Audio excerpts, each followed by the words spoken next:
Abaddon, a name that strikes fear into the hearts of even the faithful, a name that echoes through Scripture as both a place of endless ruin and as a being of unspeakable power. Some call him the Destroyer, others the Angel of the Abyss, but few truly understand what this name means or the darkness it represents. Welcome to Mythic Realms, where we uncover the secrets buried deep within the ancient texts, the stories that reveal the power, mystery, and judgment of the unseen world.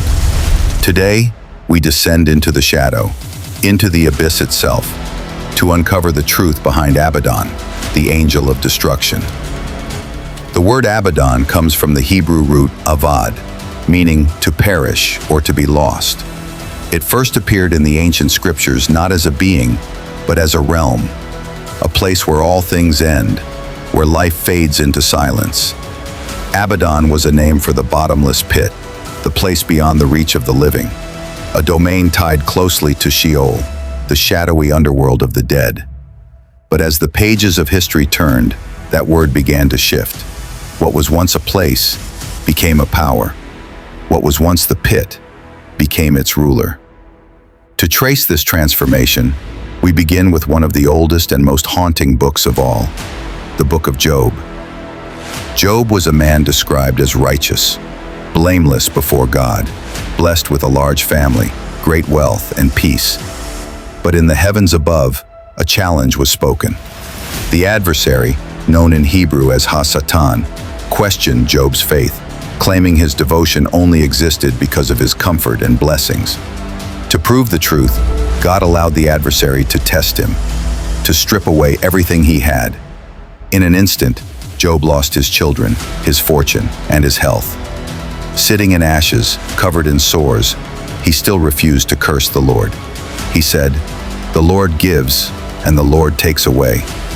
Blessed be the name of the Lord." Yet his pain only deepened. His friends told him his suffering must be punishment, that he must have sinned. But Job insisted on his innocence and demanded that God answer him.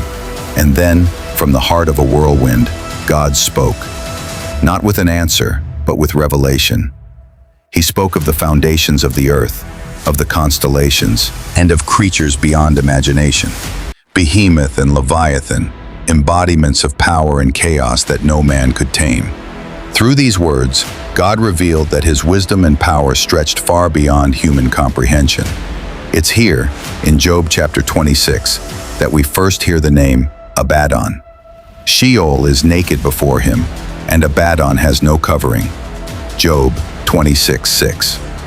These words mean that even death itself, even the deepest darkness, lies open before God. No secret remains hidden. No shadow can conceal what he sees. In Job's suffering, we find not despair, but revelation, that God's knowledge reaches even into Abaddon, the realm of total destruction, and that his authority is absolute. Abaddon appears again in the wisdom of Proverbs 15:11. Sheol and Abaddon lie open before the Lord. How much more the hearts of men? And once more in Psalm 88:11. Is your faithfulness declared in the grave, or your love known in Abaddon? These verses describe Abaddon as a place, a void where nothing remains, where love and light cannot reach. It is the final silence after all things perish, a domain that symbolizes both the power of death and the limit of human understanding.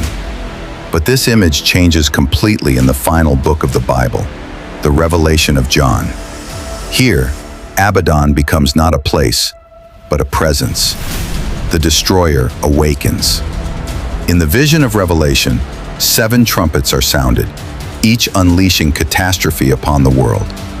When the 5th trumpet echoes, a star falls from heaven, carrying a key to the abyss. The pit is opened, and from it rises a cloud of smoke that darkens the sky and chokes the light of the sun. From that smoke emerge locusts, unlike any living creature known to man.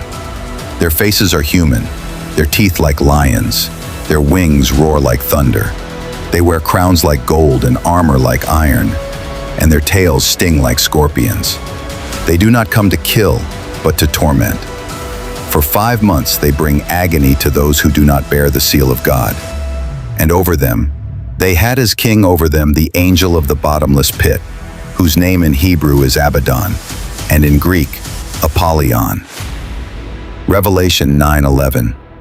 Abaddon, the destroyer, the angel of the abyss, no longer just a place of ruin, but a being commanding the legions of torment, the embodiment of divine wrath. Some believe Abaddon is a fallen angel, others, a servant of God's judgment, tasked to unleash chaos when heaven commands. But one truth remains: Abaddon stands between heaven's justice and hell's rebellion, wielding destruction not as rebellion, but as purpose. Later in Revelation, another angel descends from heaven, this time holding the key to that same abyss. He chains the dragon, the ancient serpent, the devil himself, and casts him down into the pit for 1,000 years. Abaddon could be the warden of the abyss, or its very soul, a power that represents the consequence of sin, the silence after rebellion, the darkness that even light must respect. Abaddon's story is not one of evil alone. It is a story of divine order, of how even destruction serves a purpose under heaven's will. For in God's plan, nothing is wasted, not even the abyss. Abaddon reminds us that even in the deepest darkness, there is no escape from divine sight, that even destruction itself bends to the command of the Creator.